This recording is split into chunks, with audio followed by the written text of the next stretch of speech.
175 ఎమ్మెల్యేస్లో. అంటే వైఎస్ఆర్ కాంగ్రెస్ పార్టీ అయినా తెలుగుదేశం అయినా 175 మంది ఎమ్మెల్యేలు అయితే ఉంటారుగా, 25 మంది ఎంపీలు అయితే ఉంటారుగా. ఆల్మోస్ట్ ఆల్ 83% గ్రాడ్యుయేట్లు ఉన్నారు. 43% అనుకుంటా సబ్జెక్ట్ టు కరెక్షన్ పోస్ట్ గ్రాడ్యుయేట్లు ఉన్నారు. ఒక 8% ఎంఫిల్లు పిహెచ్డీలు చేసిన వాళ్ళు ఉన్నారు. వీళ్ళ వల్ల ఏం ఒరిగింది సమాజానికి? డాక్టర్ చేసిన అనిల్ కుమార్ యాదవ్ బెట్టింగ్ల హీరో, కొడాలి నాని చదువుకొని లారీ క్లీనర్గా పనిచేసి డ్రైవర్గా పనిచేసిన కొడాలి నాని బెట్టింగ్లు చేస్తాడు, లేకపోతే క్యాషినో ఆడతాడు. ఎంబీబీఎస్ చేసిన అనిల్ కుమార్ యాదవ్ ఆడతాడు. Where is the difference? పాలిటిక్స్లోకి వచ్చిన తర్వాత అందరూ క్యూ లైన్లో నుంచి ఒక చోటకి రావాల్సిందే.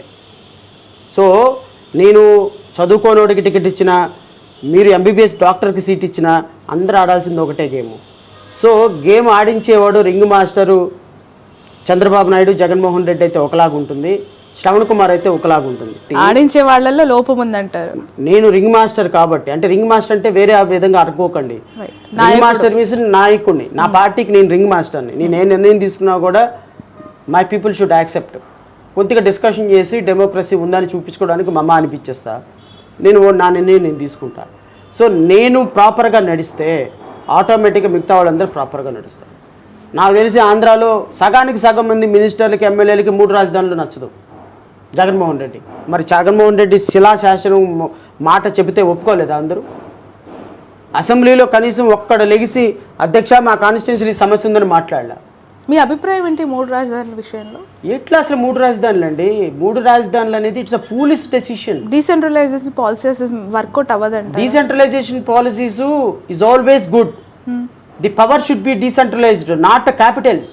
అవును సార్, క్యాపిటల్స్ అయిన తర్వాత పవర్ కూడా అవుతుంది కదా ఆటోమేటిక్. ఎట్లా అవుతుందమ్మా? ఇక్కడ ఆల్రెడీ కోస్తా, ఉత్తరాంధ్ర, రాయలసీమ ఇలా అనేక అంటే భౌగోళికంగా విస్తీర్ణం కాబడ్డ జిల్లాలు ఉన్నాయి. అక్కడ కూడా క్యాపిటలైజేషన్ ఒకవేళ వచ్చిన తర్వాత పొలిటికల్ సిస్టమ్ కూడా పూర్తిగా మారిపోయే అవకాశం ఉండొచ్చు కదా. ఇప్పుడు మీరు విశాఖపట్నం ఎగ్జిక్యూటివ్ క్యాపిటల్ అంటున్నారు, ఎజ్యూమో మూమెంట్. ఎగ్జిక్యూటివ్ క్యాపిటల్ అంటే ఆల్మోస్ట్ ఆల్ అన్ని ప్రధాన కార్యాలయాలు అక్కడే ఉంటాయి. మీకు చిత్తూరు, రాయలసీమ దగ్గర నుంచి విశాఖపట్నం వెళ్ళడానికి 24 అవర్స్ పడుతుంది. ఒక సెక్రటేరియట్లో ఒక ప్రిన్సిపల్ సెక్రటరీకి ఒక అర్జీ ఇవ్వడానికి చిత్తూరు నుంచి, రాయలసీమ నుంచి ఒక రైతు వెళ్ళాలి అంటే రావటానికి 24 గంటలు, పోవటానికి 24 గంటలు, 48 గంటలు క్యాపిటల్కి ప్రయాణం చేయగలిగిన కెపాసిటీ ఉంటుందా ఈ రాష్ట్రంలో? మీరు ఒక అనంతపురం నుంచి విజయవాడకి రండమ్మా బస్సులో, యూ విల్ అండర్స్టాండ్. అట్లాంటిది అనంతపురం నుంచి విశాఖపట్నం వెళ్ళటానికి ఎంత కష్టం అవుతుంది? తిరుపతి నుంచి విశాఖపట్నం వెళ్ళడానికి ఎంత కష్టమవుతుంది? కొన్ని వేల మంది నిరుపేదలు క్యాపిటల్కి రావాల్సి వస్తుంది ఎవ్రీడే. మీరు విశాఖపట్నాన్ని కేవలం భూములు దోచుకున్నాం కాబట్టి విశాఖపట్నం క్యాపిటల్ పెట్టామంటే వేర్ ఇస్ ద జస్టిఫికేషన్? మీరు తీసుకెళ్ళి జ్యుడిషియరీని తీసుకెళ్ళి అక్కడ పెడతానంటున్నారు. ఒకసారి హైకోర్టు విజయవాడ తరలివచ్చిన తర్వాత మరలా మీరు తీసుకుని వెళ్ళి కర్నూలులో పెడతానంటే కర్నూలులో కనీసం ఉండటానికి ఒక సరైన హోటల్ లేదు. You developed infrastructure first. ఎక్కడైనా సరే క్యాపిటల్ అనేది ఒక రాష్ట్రంలో నడిబొడ్డులో ఉండాలి. ఇక్కడ మీరు 38,000 ఎకరాలు, 35,000 ఎకరాలు ప్రజల దగ్గర నుంచి సేకరించి ఈరోజు వాళ్ళందరి నోట్లో మట్టి కొట్టు తీసుకుని నేను వైజాగ్లో పెడతాను అంటే వైజాగ్ జియోగ్రఫికల్ స్టేటస్ ఏంటి? వైజాగ్ పరిస్థితి ఏంటి? వైజాగ్లో పెడితే మిగతా జిల్లాల పరిస్థితి ఏంటి? వైజాగ్లో ఈవెన్ కట్టడానికి అదర్ ల్యాండ్ ఏమన్నా మిగులుందా లేదా? దాన్ని ఇవన్నీ ఆలోచన చేయాలి. మీకు ఒరిస్సా బోర్డర్లో తీసుకెళ్ళి క్యాపిటల్ పెడతారా ఎక్కడన్నా? సో జగన్మోహన్ రెడ్డి నిర్ణయం అబ్సల్యూట్లీ రాంగ్, అబ్సల్యూట్లీ రాంగ్. మీరు ఉన్న చోట డెవలప్ చేసుకుంటే కొత్త ఇన్ఫ్రాస్ట్రక్చర్ వస్తుంది తప్ప మీరు డెవలప్ అయ్యి కొద్ది గొప్ప డెవలప్ అయిన సిటీస్లో, ఇప్పుడు నేను ఒక మాట అడుగుతాను, మీ విజయవాడ క్యాపిటల్ ఫిల్మ్ ఇండస్ట్రీస్ అంతా తీసుకెళ్ళి విశాఖపట్నంలో పెడితే నేను ఎవడన్నా కొట్టాడా? ఇండస్ట్రియల్ కారిడార్ మొత్తం తీసుకెళ్ళి రాయలసీమలో పెడితే మిమ్మల్ని ఎవరన్నా మాట అన్నారా? ఎడ్యుకేషనల్ సిస్టమ్ని మొత్తాన్ని విజయవాడలో పెడితే ఎవరన్నా అడిగారా? ఎయిర్పోర్ట్లు తీసుకుని వెళ్ళి కట్టు, 100 కోట్ల రూపాయలు ఎయిర్పోర్ట్లు కట్టు, పోర్టులు నిర్మాణం చెయ్యి, పెద్ద పెద్ద ఫ్యాక్టరీలు కట్టు, కియా పరిశ్రమ రాయలసీమ వచ్చింది, అట్లాంటి 10 పరిశ్రమలు తీసుకురా. క్యాపిటల్ ఇక్కడ పెట్టి రాష్ట్రాన్ని డీసెంట్రలైజేషన్ చేసి అన్ని ఏరియాలకి ఒకటేమో సాఫ్ట్వేర్ రాజధాని చేయి, ఇంకొకటేమో హార్డ్వేర్గా ఉన్నటువంటి ఇండస్ట్రీస్ని తీసుకురా, సాఫ్ట్గా ఉన్నటువంటి సినిమా ఇండస్ట్రీస్ లాంటి వాటిని తీసుకొచ్చి ఇలా డీసెంట్రలైజేషను డెవలప్మెంట్ని చేయాలి. అంతేగాని మీ థాట్స్ని కాదు చేయాల్సింది. సో ఖచ్చితంగా ఇది it will never work out. Right. As a citizen of Andhra Pradesh, Chandrababu Naidu garu మంచోళ్ళ, జగన్మోహన్ రెడ్డి గారు మంచోళ్ళ అంటే ఏం చెప్తారు? వ్యక్తిగతంగా నా అభిప్రాయంలో నేను చంద్రబాబు నాయుడిని చాలా దగ్గరగా చూశాను. అంటే పాలసీస్ అవి వింటాను, నేను మాట్లాడటం కాదు కానీ జగన్మోహన్ రెడ్డిని కూడా క్లోజ్గా అబ్జర్వ్ చేశాను. జగన్మోహన్ రెడ్డి ఏంటి అంటే నమ్ముకున్న వాళ్ళు ఎలాంటి వర్స్ట్ యాటిట్యూడ్ అయినా సరే వాళ్ళని ఒక్కసారి జగన్మోహన్ రెడ్డి నమ్మాడు అంటే వాళ్ళని ఎప్పటికీ వదలడం. ఎంత దూరం వెళ్ళే వాళ్ళ కోసం హెల్ప్ చేస్తాడు, హెల్ప్ చేసిన వాళ్ళకి మళ్ళీ హెల్ప్ చేస్తాడు.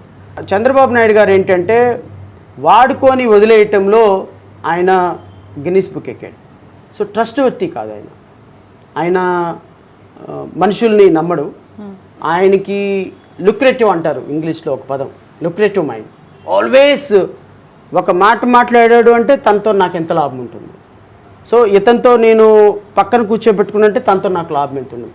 సో ఒక్కసారి అతనితో కనుక అవసరం తీరిన తర్వాత వాడుకొని వదిలేయటంలో చంద్రబాబు నాయుడు చాలా అందవేశం చెయ్యి. సో నేనేమనుకుంటానంటే వ్యక్తిగతంగా చంద్రబాబు నాయుడు కంటే ఒక పాయింట్ రాజశేఖర్ రెడ్డి, జగన్మోహన్ రెడ్డి వ్యక్తిగతంగా వాళ్ళని ప్రేమించే వ్యక్తులకి చాలా హెల్ప్ చేస్తారు. యాజ్ ఫార్ యాజ్ అడ్మినిస్ట్రేషన్లోకి వచ్చేటప్పటికి ఖచ్చితంగా చంద్రబాబు నాయుడుకి నేను మార్కులు వేయాల్సి. ఆయన అడ్మినిస్ట్రేటర్, వ్యక్తిగతంగా నాకు ఆయన అడ్మినిస్ట్రేషన్ చాలా ఇష్టం. నేను చదువుకున్న రోజుల నుంచి కూడా ఆయన్ని అబ్జర్వ్ చేస్తూ ఉండేవాడిని. Jaganmohan Reddy is not an administrator. Jaganmohan Reddy is very poor administrator.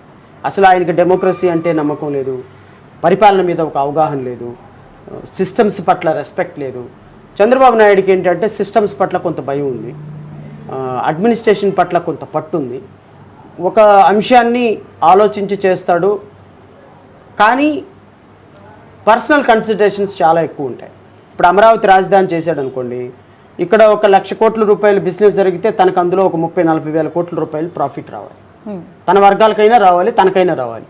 So internal considerations చాలా హై స్టేక్లో ఉంటాయి. జగన్మోహన్ రెడ్డికి అసలు ఏ కన్సిడరేషన్ ఉండదు, అది డెవలప్ చేయడు, ఏమి చేయడు, ఆయన అనుకున్న ఎజెండానే ఆయన ఇంప్లిమెంట్ చేస్తాడు. అది డిస్ట్రక్షన్ అయిపోయిన పర్లే.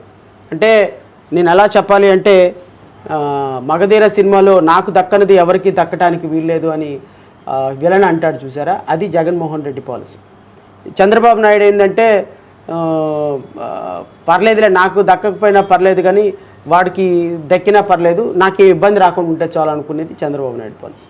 సో వీళ్ళిద్దరిలో పర్సనల్గా ప్రొఫెషనల్గా నేను చూసినటువంటి వేరియేషన్స్ అయితే జడశ్రవణ్ గారు పార్టీని పెట్టారు, ఫ్లోట్ చేశారు, టికెట్లు అనౌన్స్మెంట్ ప్రచారం జరుగుతుంది. అఫ్కోర్స్ గెలవాలని అందరూ అనుకుంటారు, అధికారంలోకి రావాలనుకుంటారు. కానీ ఇప్పటికిప్పుడు మీరు అడుగులు వేస్తూ ఉన్న పార్టీ అధ్యక్షుడిగా కొనసాగుతూ ఉన్నారు. ఓపెన్ సీక్రెట్, మీ ఇక్కడ గ్రౌండ్ రియాలిటీస్ ఎలా ఉన్నాయో కూడా మనం చూస్తున్నాం. ప్రస్తుతం ఉన్న 2024 ఎలక్షన్ సినారియోలో ఏ పార్టీ అధికారంలోకి వస్తుందని మీరు అనుకుంటున్నారు? ప్రజల మద్దతు అంటే ఇప్పుడు బస్ యాత్రలని జగన్ది చూస్తున్నారు, అటు చంద్రబాబు నాయుడు గారు సభలు చూస్తున్నారు కదా, ఏమనిపిస్తోంది? ఒక 2 months బ్యాక్ వరకు నాకున్న గ్రౌండ్ రియాలిటీ ఎన్డీఏ అంటే తెలుగుదేశం పార్టీకి చాలా ఎడ్జ్ ఉంది గెలవటానికి. వాళ్ళు 120 seats తోటి వాళ్ళే పవర్ గెయిన్ చేస్తారని అనిపించింది నాకు. 2 నెలల్లో కంప్లీట్గా చేంజ్ వచ్చేసింది సిస్టంలో, పొలిటికల్ సినారియోలో. చంద్రబాబు నాయుడు, నారా లోకేష్ చాలా పార్టీని డ్యామేజ్ చేసే కార్యక్రమాలు చేశారు. ఎన్డీఏతో బీజేపీతో వీళ్ళు పెట్టుకున్నటువంటి పొత్తు, మరి ముఖ్యంగా జనసేనతో పెట్టుకున్నటువంటి పొత్తు వీళ్ళని 40 నుంచి 50 సీట్లకి కింద పడేసింది. అంటే వీళ్ళ మధ్య కోఆర్డినేషన్ లేకపోవటం, జనాల్లో ఓట్లు ట్రాన్స్ఫర్ అవ్వటానికి అవకాశం కనిపించటంలా. భారతీయ జనతా పార్టీకి అభ్యర్థిని ప్రకటించిన దగ్గర తెలుగుదేశం వాళ్ళు ఓట్లు వేయటంలా, వేయకూడదని డిసిషన్ తీసుకుంది. జనసేన కార్యకర్తలు ఉన్న చోట తెలుగుదేశం పార్టీ కార్యకర్తలు ట్రాన్స్ఫర్ అవటంలా.